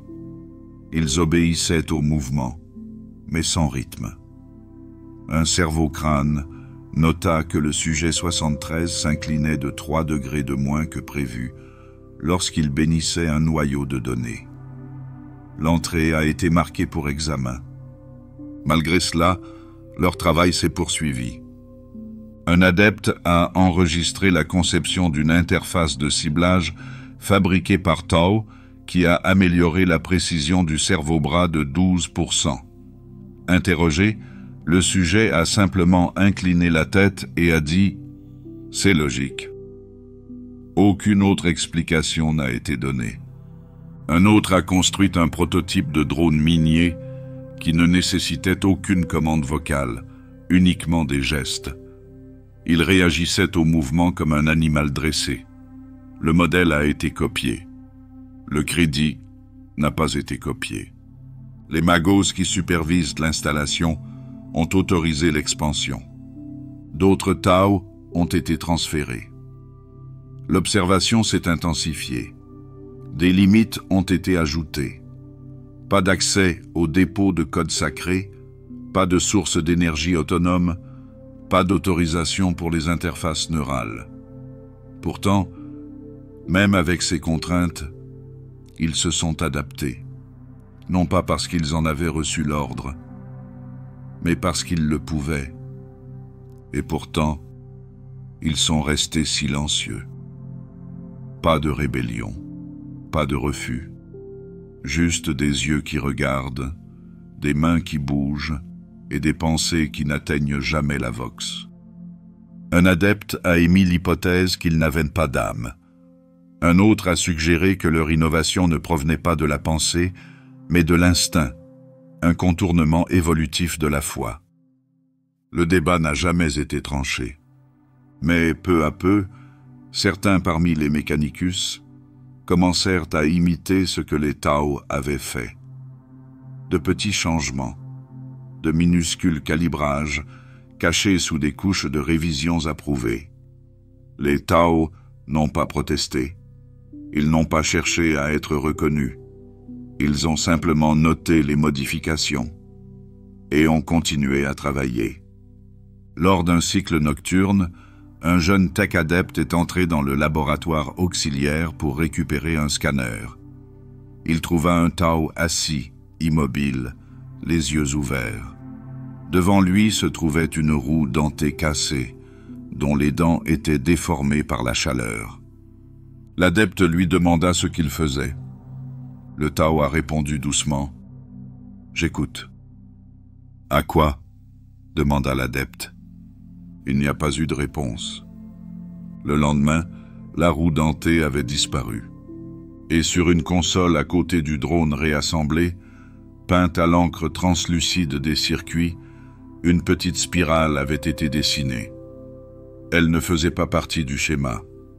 Pas fonctionnelle. Juste posée là. L'adepte ne l'a pas signalée. D'autres ont remarqué des choses similaires. Des gravures non standards sous les panneaux de circuit. Des courbes symétriques que l'on ne trouve pas dans les plans. Chacune est différente. Chacune n'a pas de sens. Ou peut-être pas. Les installations sont restées productives. Les données sont restées propres. Pas d'erreur, pas de baisse. Mais le sentiment a changé. Un archmagos a ordonné un audit complet. Il n'a trouvé aucune corruption. Pas de sabotage. Seulement de légères déviations. Des préférences non prises en compte. Des drones qui se déplaçaient plus facilement que prévu. Des interfaces plus intuitives que prévu. Pas de violation. Pas de crime. Mais quelque chose de non partagé. Les Tau ne construisaient pas de rébellion. Ils construisaient différemment. Pour certains, c'était suffisant. Les magos ont autorisé la poursuite du programme. Mais dans des limites plus strictes. Certains instruments ont été retirés. Certains sujets ont été réaffectés à des tâches plus lentes. L'éclat s'est atténué. Pourtant, dans les laboratoires de forge, sous les couches de code sanctionnées, il y a toujours des mains bleues qui assemblent des pièces d'une manière nouvelle. Toujours pas de mots, toujours pas de trône. Une simple motion. J'ai juste réfléchi. Juste un peu de calme. Le long de la bordure extérieure de l'espace impérial, au-delà des planètes aux flèches grandioses et aux sanctuaires monolithiques, il y a des mondes plus calmes, des lunes bordées de poussière, des colonies frontalières oubliées par les seigneurs, dont on ne se souvient que par les cartes. Et sur certains d'entre eux, si l'on se promène suffisamment loin dans les allées du marché ou au-delà des dômes ab au crépuscule, on peut les trouver. Tau, pas dans les chaînes, pas dans le silence, mais en vivant. Pas beaucoup. Quelques-uns au début, puis plus. Jamais dans le cadre d'une grande migration, ni par décret. Leur présence s'est répandue comme des spores capturés par les vents solaires. Ceux qui avaient servi, puis disparu. Ceux qui avaient été réaffectés et n'étaient jamais réapparus dans les rapports. Ceux qui ont été simplement libérés parce que personne ne s'est souvenu de les suivre. Ils n'ont pas formé de ville. Ils ont formé des espaces, petits, superposés, étranges. Dans la colonie de Ravelin's Rest, une structure construite par les Tau se dresse derrière une chapelle recouverte de lichen. Elle est circulaire, à toit bas, faite de déchets de polymère et d'acier à moitié fondu. Personne ne se souvient de sa construction. Personne n'ose la démonter. En son centre, un bassin d'eau froide. Au-dessus, un carillon éolien fait de fragments de cogitateurs. Il sonne même quand l'air est calme. Ailleurs, sur le monde marécageux de Cater's Hollow, 2 familles Tau vivent dans les ruines d'une station préfabriquée. Leurs enfants jouent avec ceux des humains, échangeant des mots inventés. Leur nourriture sent l'huile et le vinaigre. Leurs histoires sont racontées avec les mains autant qu'avec la voix. L'Imperium s'en moque. Pas ici. Trop éloigné pour gouverner avec précision. Trop petit pour susciter une politique. Ces lieux sont laissés à eux-mêmes. C'est ainsi que les Tau se mêlent à la population, ni en tant que citoyens, ni en tant qu'envahisseurs. Juste d'autres. Leurs habitudes changent. Certains ont adopté des vêtements humains, mais ils les portent en vrac, comme un souvenir de leur propre robe. D'autres parlent un créole de gothique brisé et de quelque chose de plus doux. Ils hochent la tête au lieu de s'incliner. Ils marquent les jours à l'aide d'étoiles plutôt que de calendriers liturgiques. Mais ils s'en souviennent suffisamment. À Vargo's Reach, une peinture murale est apparue sur un mur de maintenance. De la peinture bleu pâle sur du fer rouillé. Une ligne d'horizon. Pas de navire. Pas de tour. Juste un ciel ouvert et un cercle au centre, moitié soleil, moitié vide. Aucun nom n'est signé. Mais en dessous, quelqu'un avait écrit en caractères bas et soignés. Nous le voyons encore. Les Tau de la diaspora ne sont pas unifiés. Ils ne parlent pas d'empire ou de caste. Ils parlent rarement de Tau. Mais ils se déplacent selon des schémas. Ils se rassemblent près des anciennes technologies, préfèrent les architectures rondes, plantent des fleurs là où l'on ne s'y attend pas. Certains humains murmurent qu'ils sont en train de reconstruire. D'autres disent qu'ils sont simplement à la dérive, comme des graines sans terre, et qu'ils poussent là où ils ne sont pas censés pousser. Le Mechanicus note occasionnellement des anomalies, améliorations techniques non enregistrées, des interfaces étranges sur des machines distantes, des symboles qui ne sont pas familiers avec les schémas approuvés. Il rédige des rapports. Les dossiers sont rarement rouverts. Quelques scribes de l'administratum ont tenté de les retracer. Ils ont trouvé des lacunes. Un dossier fait état d'une présence Tau dans 12 colonies extérieures. Un autre, 5. Aucun n'est d'accord. Les chiffres sont flous. Les noms sont mal orthographiés. Les coordonnées sont mal placées. C'est comme si les Tau se dispersaient délibérément, sans se cacher, mais en restant immobiles. Comme la brume au bord d'une vallée, toujours à peine réelle. Entre eux, ils ne pleurent pas ce qui a été perdu. Au lieu de cela, ils construisent ce qui leur convient. Une lanterne à 3 réglages au lieu de 2. Un jeu sur une grille en tissu que personne n'enseigne, mais auquel on joue. Ils sculptent en cercle, parlent en diagonale et ne laissent aucune trace de leadership. Et lentement, une nouvelle forme commence à se dessiner.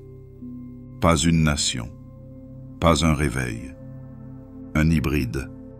Dans un village, un enfant allume un feu à l'aide d'un silex et d'un arc électrique à faible courant. Dans un autre, une femme cultive de la nourriture à côté d'éclats de cogitateurs réutilisés comme marqueurs de sol. Il n'y a pas de doctrine, pas de chant, mais quelque chose les unit tout de même. Il ne s'agit pas d'une renaissance du grand bien. Il s'agit d'autre chose. Pas meilleur, pas moins, tout simplement différent. Et à travers tout cela, ils chuchotent. Jamais fort, jamais souvent. Mais cela suffit. Un nom qui n'est pas encore fixé dans sa sonorité ou sa signification. Il passe de bouche en bouche comme un bourdonnement partagé. Certains disent qu'il renvoie à la maison. D'autres parlent de l'avenir. Aucun enregistrement n'en rend compte. Aucun décret ne le reconnaît. Mais les étoiles au-dessus de ces enclaves sont observées avec la même douce révérence, quel que soit le soleil qui illumine leur journée. Et en dessous d'eux, la diaspora Tao continue de marcher, jamais au même pas, jamais séparément. Il s'agit uniquement d'aller de l'avant. Dans la galaxie, il y a des mots qui façonnent le destin, des croyances portées sur des bannières, ciselées dans des tombes, chantées à travers les vides. Pour les Tao, une de ces phrases ne s'est jamais formée, non pas parce qu'ils l'ont oubliée, mais parce qu'elle n'a jamais été donnée. Le bien commun. Dans la ligne temporelle connue de la plupart des gens, cette phrase est devenue la loi, la foi et la boussole. Mais ici, dans cette nouvelle voie, les hétéros ne sont jamais venus. Pas de guide, pas de présence harmonisante, aucune doctrine pour élever la tribu en empire. Sans cela, l'unité s'est effilochée avant même d'avoir été tissée. Les premières tentatives de cohésion se sont transformées en méfiance. La mémoire tribale perdure, mais sa portée est faible. La géographie a divisé ceux qui auraient pu former une fondation. Les montagnes, les déserts, les déplacements orbitaux, tout cela divisait au lieu de lier. Les étoiles n'offraient aucun rêve commun, seulement des séparations. Ceux que Tao a amenés dans l'Imperium se sont dispersés dans des systèmes inconnus. Certains suivaient les ordres, se fondant dans les horaires et les stations. D'autres ont dérivé au-delà des zones autorisées, se taillant des niches isolées sans allégeance. Quelques-uns ont essayé de se souvenir. Moins nombreux sont ceux qui y sont parvenus. Sans les hétéros, il n'y a pas de caste, pas de feu pour diriger, pas de terre pour construire, pas d'air pour guider, pas d'eau pour unifier. Il n'y a que des noms, des emplois, des rôles, attribués ou supposés. Et rien de tout cela ne s'emboîte. Dans la lointaine ceinture minière d'Okel's Reach, une cohorte de Tao a commencé à porter des brassards assortis. Ce n'était pas un signe de reconnaissance, mais un gage de confort. Ils travaillaient en silence, côte à côte, même lorsque ce n'était pas nécessaire. Mais lorsqu'un groupe voisin a tenté de se joindre à eux, des tensions sont apparues, non pas par haine, mais par méconnaissance. Une fracture douce, une fracture jamais réparée. Ailleurs, sur une lune glaciale en orbite autour de l'œil de Calonne, les travailleurs Tao ont commencé à graver des marques sur les portes de leur quartier. Pas en signe de protestation, juste pour signifier leur place. Mais lorsque les superviseurs impériaux s'en sont aperçus, les gravures ont été effacées. Les Tao ont cessé de graver. Le désir d'établir des liens est retombé dans l'ombre. Il n'y a pas eu de soulèvement, pas de trahison unique. Il s'agit simplement d'une divergence silencieuse. Un groupe dissident formé par des sectes mechanicus malhonnêtes a commencé à construire des structures en orbite autour d'une géante gazeuse sans nom. Ils utilisaient des mélanges d'alliages non autorisés par les forges. Leur plan contenait des courbes non conformes à la géométrie impériale. Interrogé, leur chef s'est contenté de dire « C'est ce dont nous nous souvenons ». L'avant-poste a ensuite été mis hors service. Les archives ont été perdues. Un autre cadre a tenté d'organiser les horaires de travail sur 3 mondes adjacents, pensant que l'efficacité pourrait apporter un objectif commun. Mais en l'absence de lien culturel, le plan s'est effondré. Les horaires sont restés. L'idée qui les sous-tendait s'est estompée. Parmi les populations humaines, les Tao étaient remarqués, mais pas remarquables. Loyaux pour la plupart. Polis, productifs, mais jamais alignés. Dans les salles d'université, les chercheurs spéculent. Qu'est-ce qui aurait pu les unir? Quelle force aurait pu guider leur potentiel? Quelques-uns ont fait allusion à l'anomalie éthérée, signalée dans de vieux rapports de terrain comme une mutation biologique sans caste ayant une influence neurochimique. Mais ces dossiers ont été scellés. La théorie n'a jamais été suivie. Un magos biologiste a un jour commenté, à voix basse, que l'intervention de l'empereur n'avait peut-être pas seulement conquis un peuple, mais fait taire une idée avant qu'elle ne s'exprime. Personne n'a répondu. Pendant les heures calmes à bord des vaisseaux d'exploration à longue portée, certains Tao ont murmuré quelque chose de plus. Pas à haute voix, pas souvent, mais dans des regards en passant et des pauses partagées. Un concept dont on ne se souvient pas tout à fait, mais qui n'a pas complètement disparu, comme un rêve qui n'a jamais eu de début. Ils ont dit qu'il n'y avait rien, mais il s'est tout de même déplacé parmi eux. Malgré cela, aucune structure ne s'est formée, aucun symbole ne s'est élevé au-dessus des autres, aucun leader n'a émergé.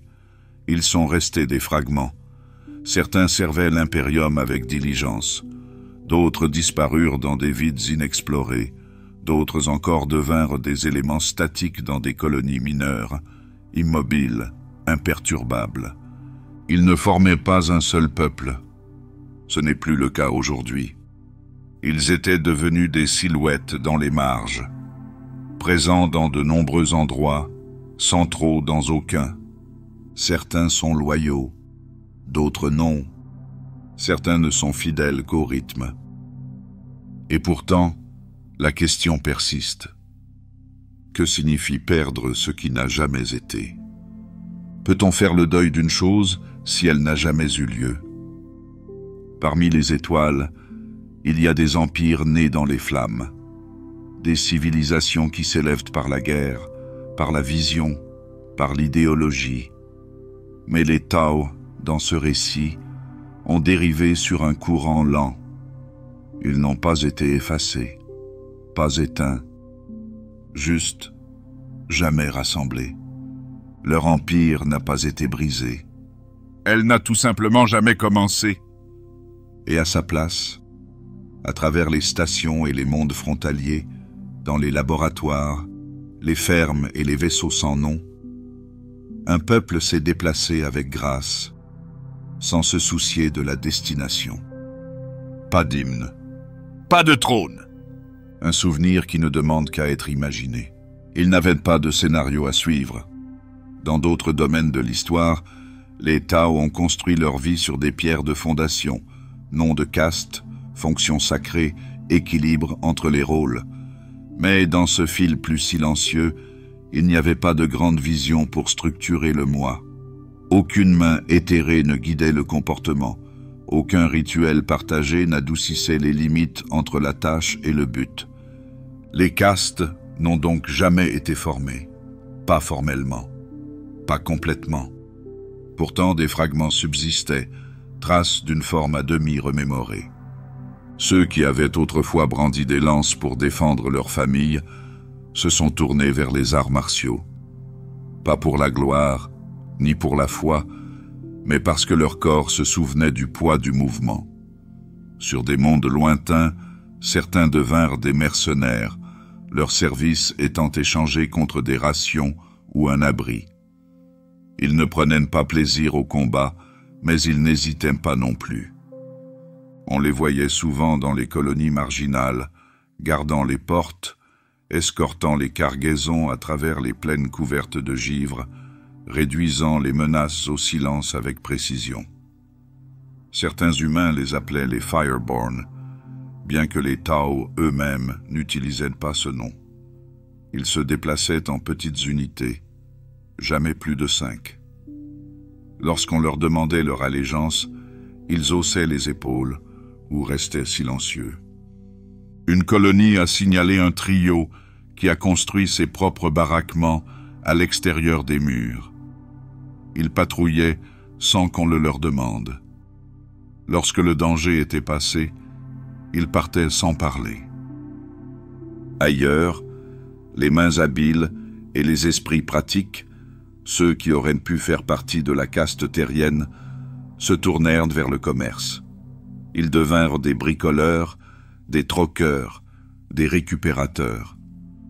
Ils n'étaient pas toujours bien accueillis, mais rarement craints. Leurs marchandises étaient étranges. Leurs méthodes n'étaient pas conventionnelles, mais ce qu'ils apportaient fonctionnait. Ils ont réparé des turbines qui s'étaient emballées. Ils ont cartographié les veines d'eau souterraines qu'aucun serviteur ne pouvait trouver. Sur les planètes reculées, ils sont devenus indispensables. On ne leur fait pas confiance, mais on a besoin d'eux. Certains construisaient de petites caravanes, transportant des marchandises entre les avant-postes par des routes trop étroites pour les convois impériaux. Ils étaient réputés pour voyager léger, commercer équitablement et ne laisser aucun débris derrière eux. Personne ne savait d'où venait leur approvisionnement. Peut-être les ont-ils construits. Peut-être se sont-ils souvenus. Entre ces groupes à la dérive, une tension s'est installée, mince mais réelle. Les martiaux se méfient des marchands qu'ils considèrent comme trop faciles à plier. Les commerçants en voulaient aux guerriers, estimant qu'ils s'accrochaient à un passé qui n'avait pas lieu d'être. Aucun des deux groupes ne parlait la langue de l'autre. Les deux groupes regardent le ciel dans des directions différentes. Il y a eu des moments de contact, brefs et fragiles. Sur Barris-Sil, un conflit a éclaté entre des colons humains et l'enclave d'un commerçant Tau. Une bande de Fireborn est arrivée quelques jours plus tard, sans y avoir été invités. Ils ont sécurisé le périmètre, n'ont rien dit aux commerçants, puis ont disparu une fois la tension passée. Les commerçants sont partis 2 jours plus tard. Une note griffonnée laissée sur place indique « Ce n'est pas une maison ». Certains ont essayé de construire des ponts. Sur la ceinture de Venn, un groupe a aménagé des salles communes, invitant les 2 chemins à se partager. Ils ont planté des arbres en formation circulaire, peint les murs avec des motifs jumeaux, la flamme et le sol. Pendant un certain temps, cela a fonctionné. Les repas étaient partagés, les compétences étaient échangées. Mais l'harmonie est fragile. Une dispute sur la répartition s'est transformée en fracture. De vieux souvenirs ont refait surface, des missions non remplies, des hiérarchies jamais nommées, mais toujours ressenties. À la tombée de la nuit, les salles étaient vides. Les arbres sont restés, leurs branches se touchant au-dessus de la pierre fissurée. L'amertume n'est jamais exprimée à voix haute. Mais il s'est déplacé dans les gestes, dans l'espace entre les salutations, dans la façon dont un Tau regardait l'autre plutôt que de le regarder. Il n'avait pas de doctrine pour les unir, seulement des échos. Certains ont cru que cela les rendait libres, D'autres craignaient qu'elles ne les vident de leur substance. Sur les ponts d'archives d'un croiseur d'exploration abandonné, un rapport anonyme a noté que les rôles sociaux des Tao présentent un schéma persistant en l'absence de désignation officielle. Cela suggère une mémoire culturelle ancrée qui résiste à l'effacement. Ce rapport n'a jamais fait l'objet d'un suivi. D'autres, plus rares encore, tentaient de synthétiser les deux voies. Ils s'entraînaient au mécanisme du monde tout en conservant des formes de défense silencieuses. Ils construisaient, mais montaient aussi la garde. Ils ne portaient pas de couleur. Ils s'exprimaient dans des dialectes simplifiés, structurés pour la clarté et non pour la cérémonie. Certains ont chuchoté qu'ils étaient en train d'inventer une nouvelle caste. Mais de telles choses ne poussent pas à l'air libre. Elles fleurissent dans les coins, dans les habitudes transmises par le geste, dans les outils que l'on partage sans se poser de questions. Avec le temps, même ces noms, feu, terre, sont tombés en poussière, non pas parce qu'ils ont été rejetés, mais parce que plus personne ne les parle. Dans cette version des choses, les Tao sont devenus beaucoup de choses. Des combattants, des commerçants, des charognards, des guides. Mais jamais une seule chose, jamais un tout. L'unité qu'ils étaient censés maintenir n'a jamais pris forme. Seules des silhouettes sont restées, dispersées par le vent et l'histoire, façonnant des rôles à partir des fragments qu'elles pouvaient porter. Certains gravaient encore des spirales sur des murs froids. Certains fredonnaient encore lorsqu'ils étaient seuls. D'autres l'ont même oublié. Et en dessous de tout cela, dans le silence, une question résonnait non pas dans la voix mais dans le mouvement. Si quelque chose n'est jamais né, peut-on encore en faire le deuil? Dans les creux éclairés par le crépuscule des colonies frontalières, où les lois de l'impérium arrivent plus lentement que ses approvisionnements, quelque chose de tacite commence à prendre forme. Ils ne sont pas enregistrés, ils ne sont pas comptabilisés, mais on les voit.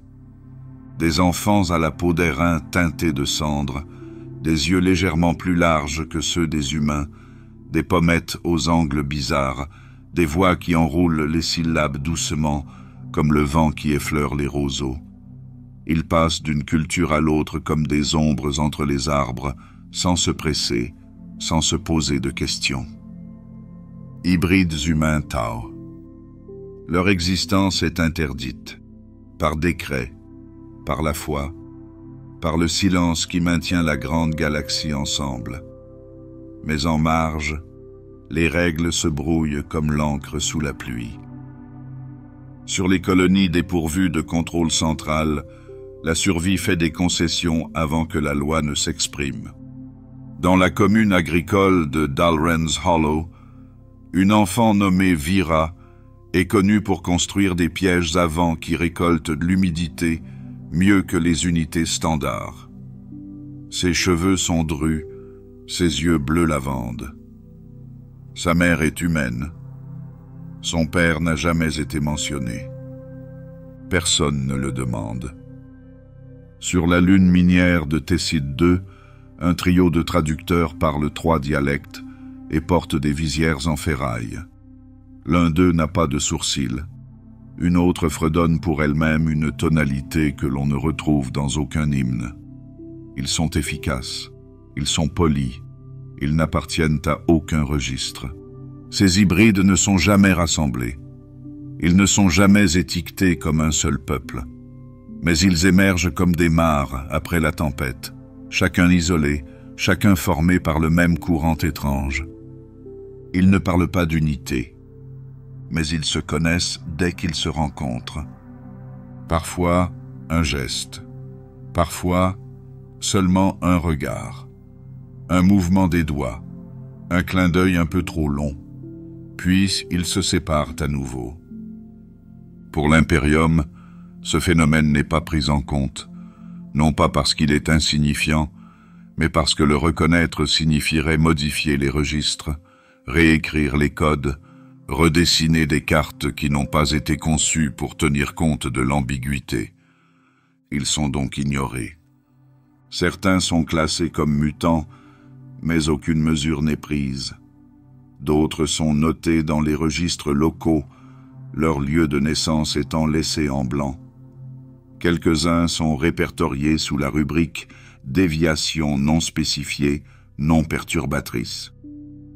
Un agent de l'inquisiteur, voyageant sous couverture, a remarqué une demi-douzaine d'enfants de ce type dans le port frontalier de Vauxhall-Reach.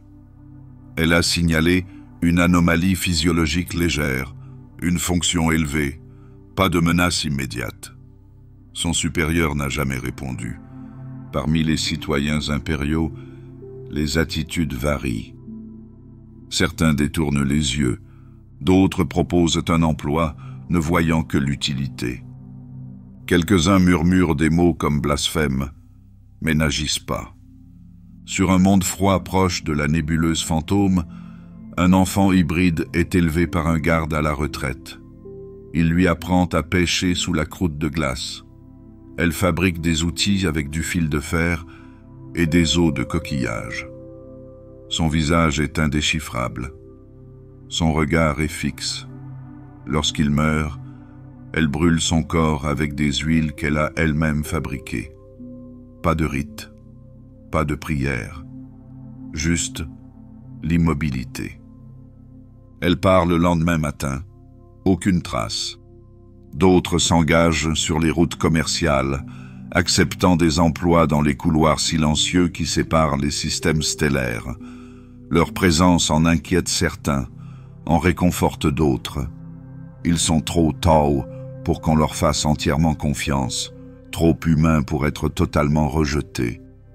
Dans un cas, un groupe d'entre eux, au nombre de 4, répare une station de relais effondrée sur un mont de tempête où aucune aide n'était attendue. Lorsqu'on leur demande qui les a envoyés, ils répondent « Personne ! Il fallait la réparer !»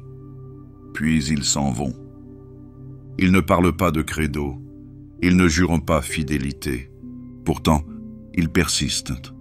Et dans leur persistance, la frontière entre le serviteur et le citoyen s'amenuise.